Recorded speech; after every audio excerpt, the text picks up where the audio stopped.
Most stories do not start with a journalist. They start with people. Noticing when a river runs dry. Asking why a school is changing. Discovering something new next door. Curiosity is human. Your right to keep asking questions is at the heart of NPR's mission, and we are not going anywhere.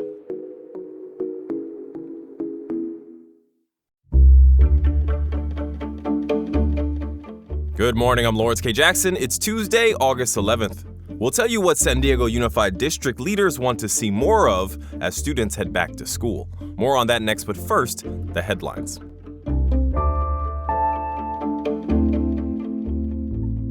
With nearly 100,000 students heading back to school this week, the city is implementing reduced speed limits. The city says their overall goal is to make school zones safer. This all stems from back in March when the San Diego City Council approved a comprehensive speed management plan. That plan, CBS 8 says, targets roughly 20% of the city's entire road network. Areas that are within 500 feet of a school and nearby streets could have their speed limits reduced. And heads up for some of our South and Southeast San Diego parents. CBS 8 says new reduced speed signs have already begun going up in Otay Mesa, San Isidro, Skyline, Nestor, and Paradise Hills. For students in the San Diego Unified School District, their return comes with increased limitations on technology in the classroom. This comes after parents asked the district to take a closer look into laptop use in classrooms. Voice of San Diego education reporter Jacob McWhinney joined Midday Edition to talk about the changes that resulted. There has been this growing body of evidence that points to the fact that kids maybe aren't necessarily wired for learning on screens, that potentially, the overload of technology that we've brought into classrooms isn't serving kids' best interests. San Diego Unified School District says unvetted streaming services and YouTube are now blocked on students' computers, and transitional kindergarten classrooms are no longer using computers. The Union Tribune says nearly a dozen San Diego Museum of Art employees were laid off last week.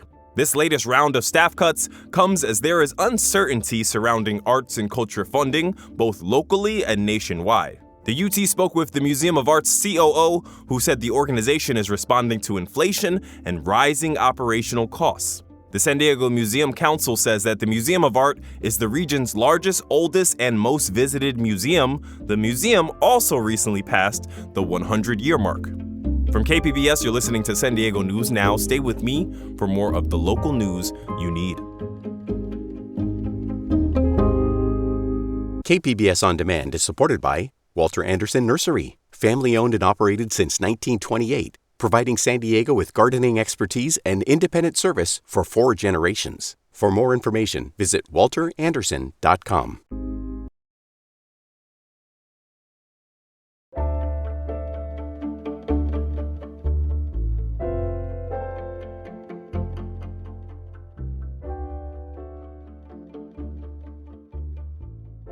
As SD Unified returns this week from summer break, district leaders hope to see more high schoolers explore college, career, and technical education programs this year. Education reporter Katie Anastas met some emerging engineers in San Carlos. It's the first day of school at Patrick Henry High School. Students walk past cheerleaders holding green and gold pom-poms as the band plays. In the quad, a robot launches yellow, grapefruit-sized foam balls into the air. Patrick Henry's robotics team built it. That's a spindexer, so it spins and it shoots out of the shooter. Ruby Aguilera manufactured the parts. She also taught a group of freshmen and other new team members how to repair and operate it. I like being around people who just like learning. Aguilera is part of the engineering pathway at Patrick Henry. It's one of several college, career, and technical education pathways in the district. Students can join as early as freshman year. Carrie Rose oversees Patrick Henry's program. They travel with each other, through the pathways, so keeping school exciting, engaging, and a place where you want to go each day. Other pathways include graphic design, patient care, architecture, and child development. This year, district leaders plan to add more workplace visits, job shadows, and internships. Katie Anastas, KPBS News. Public hearings this week could influence the future of oil production and other projects off California's coast. The federal government is holding meetings as it conducts a new examination of the state's coastal agencies. The Trump administration argues that California may be interfering with offshore drilling and rocket launches. State Senator Catherine Blakespear represents parts of the county's coastline. We're finding ourselves with the federal government trying to basically put heavy industrial uses off the coast of California. And this is objectionable in every way because when we drill, we spill. She hopes the public will tell the federal government to protect the coastline. Virtual meetings are scheduled for today and tomorrow. As KPBS has previously reported, city budgets have forced the closure of bathrooms around Mission Bay. But for this week's edition of Why It Matters, Voice of San Diego's Scott Lewis explains why there's still plenty of money to fund new projects near the water. Richard Bailey, a candidate for the San Diego City Council seat that represents Mission Bay, recently made a video about how odd it was that the city closed a restroom it had just built. Spending tax dollars to build facilities with no plan to fund their maintenance is unfortunately a pattern at City Hall. A lot of people are upset about the restroom closures at Mission Bay, but at the same time, there's a ton of new construction of facilities in the park, new bathrooms, parking lots, basketball courts, and more. How is it possible that the city that can't keep bathrooms open is also building so many new things? It's because of a ballot measure voters approved 18 years ago. It was called Proposition C in 2008. It's having a major impact on one of the region's largest parks. Here's how it works. The city owns the land around Mission Bay. All the hotels, SeaWorld, and other commercial entities there have leases, and they pay the city rent. But that money can only be used to build things. The city council and mayor decided they couldn't actually afford to keep them open. I'm Scott Lewis for Voice of San Diego, and that's why it matters.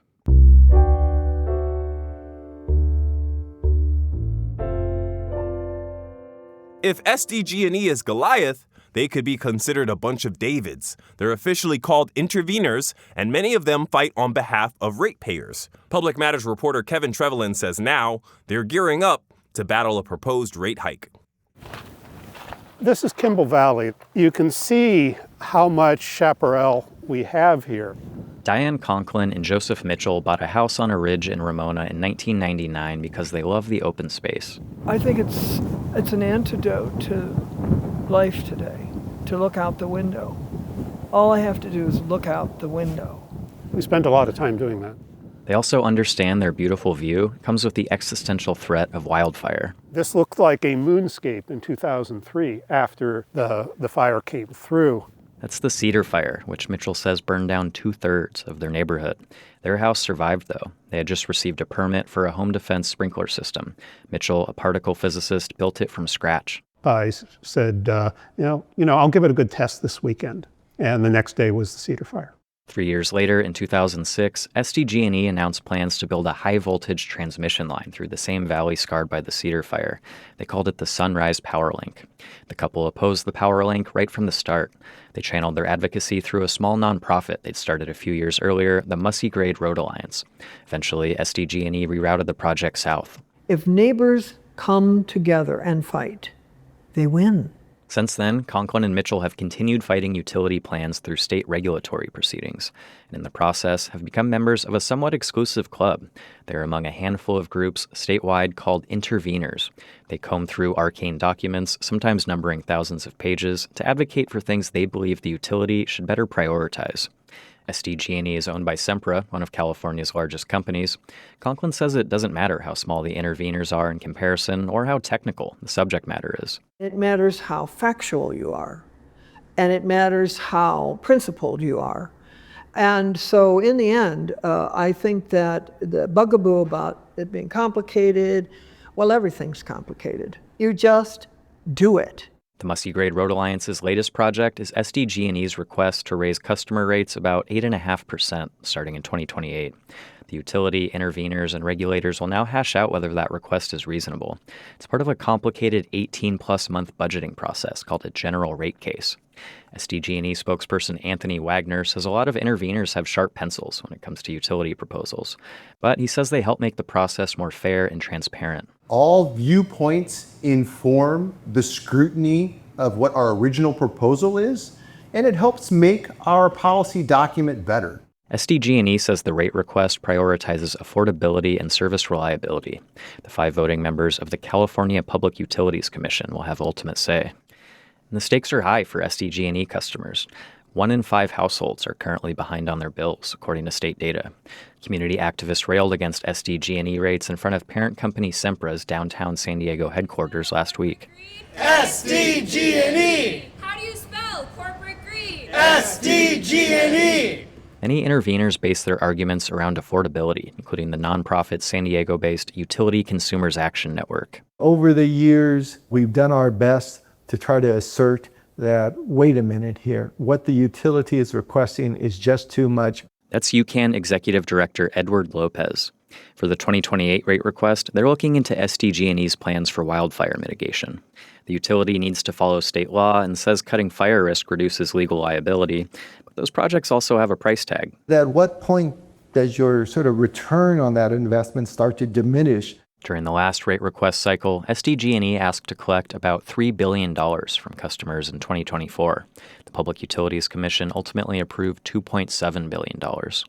Intervenors are compensated for their work by the Commission, but only if their arguments impact the final decision and they don't duplicate the work of others. University of San Diego energy attorney Joe Katz credits intervenors for their successes, but he says there are limits to their impact. It's a regulated monopoly. It's their system, their equipment. They know how their business operates, and they're the author of the application. And so when intervenors are looking at it, right, if they're introducing their own evidence, it has to be persuasive enough or carry enough weight. That and limited resources are why most intervenors tend to make narrow challenges and recommendations. Back in Ramona, Conklin and Mitchell say they'll keep doing the work as long as it makes a difference. You'd never actually get to see the effect of the fire that doesn't start, but I know it's out there. And, when utility bills are up less than they would have been up otherwise, I know I'm part of that too. Still, it can be a lonely fight, and they'd love to have more company in the trenches. Kevin Trevelyan, KPBS News. A UC San Diego researcher has won America's oldest science prize. He is one of few to win the award in 240 years. Science and technology reporter Carly Kay says his work transformed what scientists know about planet Earth and greenhouse gases. Mark Thiemens is a scientist at UC San Diego. He studies isotopes. They're like elements found on the periodic table, but isotopes have a different number of neutrons. He's gone to remote places like the South Pole to study them. Now he's being honored with America's oldest science award. I thought, when I go there, I'm going to go as fast as I can and collect it before they realize that they've made a mistake. Thiemens discovered a way to measure isotopes in meteorites. The technique has been used to reveal mysteries about Earth, ancient ones like Earth's origins, and modern ones like how to track harmful greenhouse gases. The American Philosophical Society gave Thiemens this award. It is given to scientists who fundamentally change what we know about the natural world. Carly Kay, KPBS News. That's it for the podcast today. Today's podcast was edited by Brooke Ruth and hosted and produced by me, Lawrence K. Jackson. As always, you can find more San Diego news online at kpbs.org. Thanks for listening and have a great day.